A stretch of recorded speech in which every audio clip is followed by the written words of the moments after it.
एकदम से शुरू करते हैं। आज के इस एक्सप्लेनर में हम एक बहुत ही डरावनी कहानी की परतों को खोलने वाले हैं। हम द डॉल्स मिडनाइट वेंजेंस के मैकेनिक्स को डिकोड करेंगे और देखेंगे कि कैसे एक कहानी के अंदर धीरे धीरे वो खौफ और सस्पेंस पैदा किया जाता है जो सीधे आपकी रूह तक पहुंचता है। तो चलिए बिना किसी देरी के शुरू करते हैं। आज हम किसी बोरिंग एजेंडे पर नहीं जा रहे हैं, सीधा आज की सबसे बड़ी थीम पर बात करते हैं। जरा सोचिए, क्या होता है जब हमारी कोई भूली हुई याद या कोई ऐसी चीज जिसे हमने बहुत पहले कबाड़ समझकर पीछे छोड़ दिया था, वो वापस लौट आए। सच कहूं तो इसी भयानक विचार पर यह पूरी कहानी टिकी है कि हमारे अतीत के कर्म कभी न कभी हमारा पीछा करते हुए हम तक पहुंच ही जाते हैं। तो सबसे पहले आता है भाग 1, द मिडनाइट अवेकनिंग। देखते हैं कि कहानी की शुरुआत में सस्पेंस का बेस कैसे तैयार होता है। कहानी शुरू होती है ठीक रात 12:07 पर। अब देखिए, ये 12:07 का समय बहुत ही स्पेसिफिक है। लेखक ने जानबूझकर ऐसा किया है ताकि इस असाधारण घटना को एकदम रियल और ग्राउंडेड फील दिया जा सके। ऐसा लगता है कि मानो ये किसी के भी साथ किसी भी आम रात को हो सकता है। हमारी मेन कैरेक्टर रिया एकदम से इसी वक्त अजीब सी हालत में जागती है और यहीं से पहला सेंसरी हुक आता है। एक अजीब सी आवाज, टिक टिक टिक। अब मजे की बात यह है, या कहूं डरावनी बात यह है कि रिया के कमरे की जो घड़ी है ना, वो पूरी तरह से बंद पड़ी है। तो फिर ये टिक टिक आ कहां से रही है? बंद घड़ी और इस आवाज का जो ये विरोधाभास है, वो बेचैनी को बिल्कुल टॉप लेवल पर ले जाता है। अब जरा इस टाइमलाइन पर गौर कीजिए। रिया का पैनिक कैसे धीरे धीरे बिल्डअप हो रहा है। पहले आवाज बिस्तर के नीचे से आती है, वो चेक करती है, कुछ नहीं। फिर वो आवाज खिसक कर सीधा अलमारी के अंदर चली जाती है। ये साफ दिखाता है कि कैसे वो अनजान सा खतरा अंधेरे कमरे में मूव कर रहा है, जो अल्टीमेटली उसे वो बंद अलमारी खोलने पर मजबूर कर देता है। जैसे ही वो अलमारी खोलती है, रियलिटी पूरी तरह से बिखर जाती है। अंदर क्या है? एक पुरानी गुड़िया जिसे रिया ने सालों पहले फेंक दिया था। यहाँ लेखक ने हॉरर की एकदम जबरदस्त एंट्री करवाई है। सोचिए, वो बेजान गुड़िया अचानक उसकी आंखें धीरे धीरे घूमती हैं और सीधा रिया की तरफ देखने लगती हैं।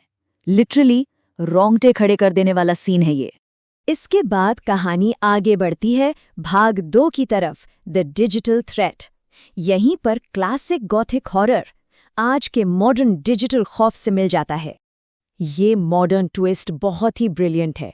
एक तरफ रिया को ये एहसास हो रहा है कि गुड़िया को अलमारी में नहीं होना चाहिए था, और ठीक उसी वक्त उसके फोन की स्क्रीन जल उठती है। एक अननोन सेंडर का मैसेज है, तुमने मुझे फेंका क्यों? मतलब ये मनोवैज्ञानिक डर की एक बहुत ही गहरी और डायरेक्ट चोट है। और अगर आपको लग रहा है कि बस इतना ही था, तो रुकिए। ठीक रिया के पीछे से एक हल्की सी आवाज फुसफुसाती है कि वो उसे कभी नहीं छोड़ेगी। और तभी बूम, रिया के फोन की फ्लैशलाइट बंद हो जाती है और पूरा कमरा घुप अंधेरे में डूब जाता है। अब वो सिर्फ उस खतरे के साथ कमरे में बंद नहीं है, बल्कि वो पूरी तरह से अंधी भी हो चुकी है। कुछ ही पलों बाद जब रोशनी वापस आती है तो डर अपनी पीक पर होता है। देखिए, पहले गुड़िया अलमारी में थी और उसकी आंखें नॉर्मल थी, लेकिन अब वो सीधा रिया के बिस्तर पर आ बैठी है और उसकी आंखें पूरी तरह से पिच ब्लैक यानी काली हो चुकी हैं। खतरा अब कहीं दूर नहीं, बिल्कुल उसके सामने है। तभी फोन एक बार फिर से वाइब्रेट करता है। दूसरा मैसेज आता है, तुमने मुझे अकेला छोड़ दिया था, अब मेरी बारी है। रिया ने पास्ट में जो उस गुड़िया को त्याग दिया था, वो अब एक सीधा फिजिकल थ्रेट बन गया है, क्योंकि मैसेज के तुरंत बाद वो गुड़िया खड़ी हो जाती है और धीरे धीरे रिया की तरफ बढ़ने लगती है। कोई रास्ता नहीं बचा है। अब आते हैं भाग 3 पर, रिटर्न टू द वेल। देखते हैं कि कहानी यहाँ से कौन सा खौफनाक मोड़ लेती है। रिया दीवार से सटकर दया की भीख मांग रही है।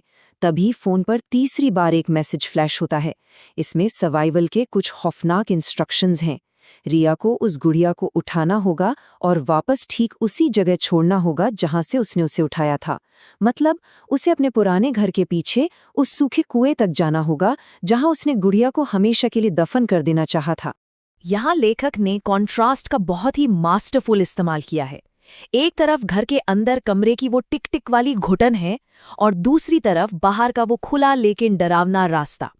बाहर दरवाजे अपने आप खुल रहे हैं, अचानक ठंडी हवा के झोंके आ रहे हैं। आप अंधेरे में कुएं की तरफ बढ़ते हुए रिया के हर एक कांपते कदम के खौफ को महसूस कर सकते हैं। और फाइनली हम इस एक्सप्लेनर के सबसे क्रूशियल पॉइंट पर पहुंच गए हैं। भाग 4, द टेरिफाइंग ट्विस्ट। रिया अब उस अंधेरे कुएं के किनारे पर खड़ी है। क्या गुड़िया को वापस लौटाने से उसकी जान बच जाएगी? ये सवाल कुछ सेकंड्स के लिए हमारे मन में एक झूठी उम्मीद जगाता है। रिया भारी मन से उस गुड़िया को कुएं के घने अंधेरे में नीचे गिरा देती है, अपना टास्क पूरा कर देती है। लेकिन भाई, वो सारी उम्मीद पल भर में चकनाचूर हो जाती है। कुएं के अंदर से अचानक एक बहुत जोर की हंसी गूंजती है, और ये हंसी इस बात का साफ इशारा है कि सर्वाइवल के जो भी रूल्स उसे बताए गए थे, वो सब एक बहुत बड़ा धोखा थे। रिया के हाथ में फोन आखिरी बार वाइब्रेट करता है। मैसेज है, अब बहुत देर हो चुकी है। ये पढ़ते ही वो डर के मारे पूरी तरह से सुन्न पड़ जाती है, मानो जम सी गई हो।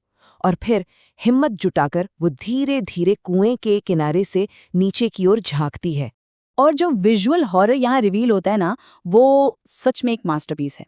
हमारी उम्मीद क्या थी कि कुएं के नीचे सिर्फ एक गुड़िया होगी, लेकिन असलियत में नीचे सैकड़ों फेंकी हुई गुड़िया हैं, और वो सब की सब ऊपर रिया की तरफ घूर रही हैं। इस एक्सप्लेनर का सोर्स मटेरियल इस खौफनाक वाक्य के साथ खत्म होता है। वो सारी सैकड़ों गुड़ियां एक साथ एक ही आवाज में फुसफुसाती हैं, अब तुम हमारी हो। अपने अतीत को बस यूं ही फेंक देने का वो एक छोटा सा फैसला अब एक ऐसे जाल में बदल चुका है जिससे बाहर निकलने का कोई रास्ता नहीं है। तो ये भयानक नैरेटिव हमें एक बहुत ही गहरे और बेचैन कर देने वाले सवाल के साथ छोड़ जाता है। जरा सोचिए, हमारे खुद के अतीत के ऐसे कौन से भूले बिसरे हिस्से हैं जिन्हें हम पीछे छोड़ आए हैं, जो आज भी अंधेरे में चुपचाप बैठकर अपना बदला लेने का इंतजार कर रहे हैं। इस एक्सप्लेनर में हमारे साथ जुड़ने के लिए बहुत बहुत शुक्रिया। इस सवाल पर जरूर गौर कीजिएगा।